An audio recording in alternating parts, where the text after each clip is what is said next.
Secretary of State Antony Blinken is hesitant to lay any blame on Iran after its Hamas allies carried out an unprecedented attack on Israel. Iran and Hamas have a long relationship. Hamas wouldn't be Hamas without the support it's had for many years from Iran.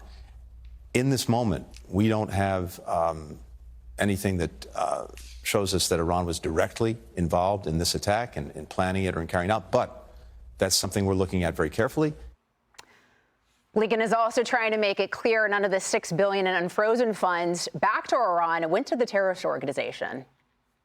Not a single cent has been spent from that account. Not a single dollar has been spent from that account. Not a single dollar from that account has actually been spent to date. Meanwhile, the Wall Street Journal exclusively reporting that Iran helped plot the attack on Israel over several weeks. Former New York congressman and gubernatorial candidate Lee Zeldin joins us live now. Congressman, let's forget the $6 billion. Why is this administration coddling, supporting Iran, the world's largest state sponsor of terrorism? There's no good reason for it. You should not be coddling the largest state sponsor of terrorism, who calls the United States the great Satan. They call Israel the little Satan. They chant death to America. They develop intercontinental ballistic missiles, ICBMs. Intercontinental, that's not meant for Israel. That's meant for us. Now, while dealing with Iran's nuclear activity, which has long been part of the conversation here within the United States and also internationally, we also have to look at Iran's other bad behavior inside the region.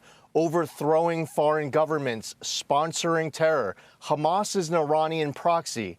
There's no way that Hamas carries out these attacks without support from Iran and a blessing from Iran.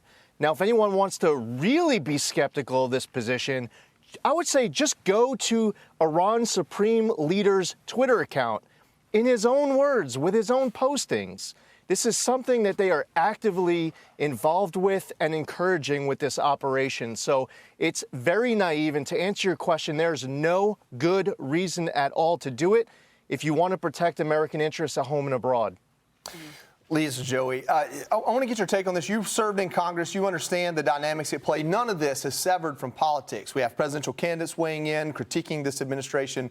Obviously, you have your thoughts. We don't have a Speaker of the House right now. Obviously, much of this lands into the administration's purview as far as what to react. But are we limited, debilitated? Are we in a weak and vulnerable spot to not have leadership in the House? Or is this something that will mainly go to the administration? I think that the United States, Republicans and Democrats in Congress, the White House, in almost total unanimity, putting the squad aside for a moment, almost total unanimity, they are talking with one strong, united voice that the United States has Israel's back. Now, I was a member of Congress for 8 years. All members of Congress are able to receive top-secret briefings. So the idea that because there isn't a Speaker of the House, that you can't bring all 435 members together for a top-secret briefing is totally bunk. Now, as far as the House goes, for all sorts of different reasons, it would be fantastic over the course of the next 48 hours, 72 hours, on the timeline that's currently set out. It would be great that we do end up with a Speaker of the House, and hopefully by this time, 2 nights from now, 3 nights from now, that's done.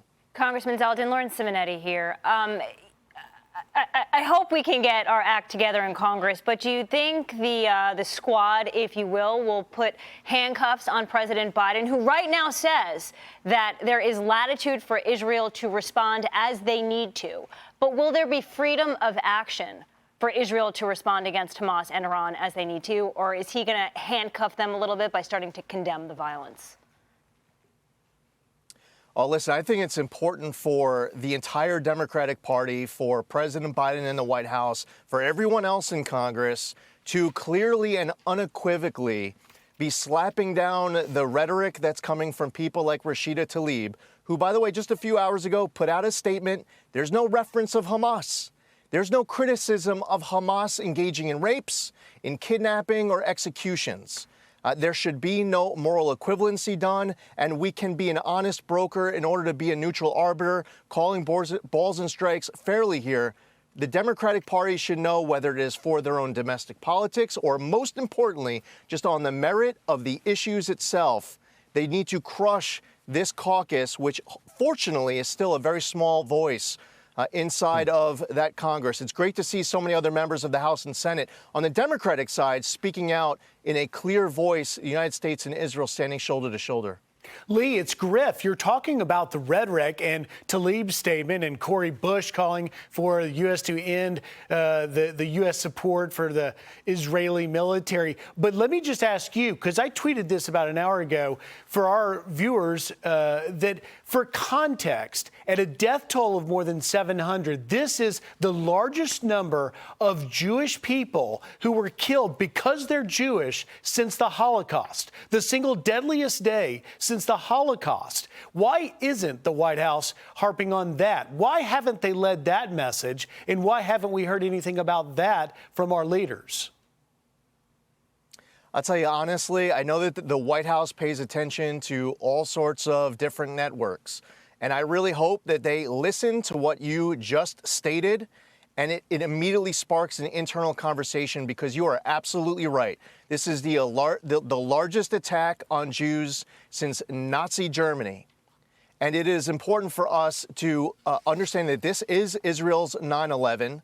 And that is why our position can't be one that is saying that Israel does not have a right to defend itself, that they must de-escalate. Hamas attacked and killed hundreds of women at a peace festival to launch this. You have to be clear in understanding the gravity of this moment, whether you are Jewish or not. I just got back from Israel. I was co-chair of the House Republican Israel Caucus. And when I got to Congress, I was the only Jewish Republican there. You don't have to be Jewish to passionately understand these issues and the importance for us to be all speaking up with one voice. And not only is it important for those in the United States listening, not only is it important for people in Israel to be listening, but there are a whole lot of other countries, including in the Middle East, they value their relationship with the United States. If you value your relationship with the United States, you need to step up and you need to stand shoulder to shoulder firmly and have Israel's back. We agree. Lee Zeldin, thank you for joining us, sir.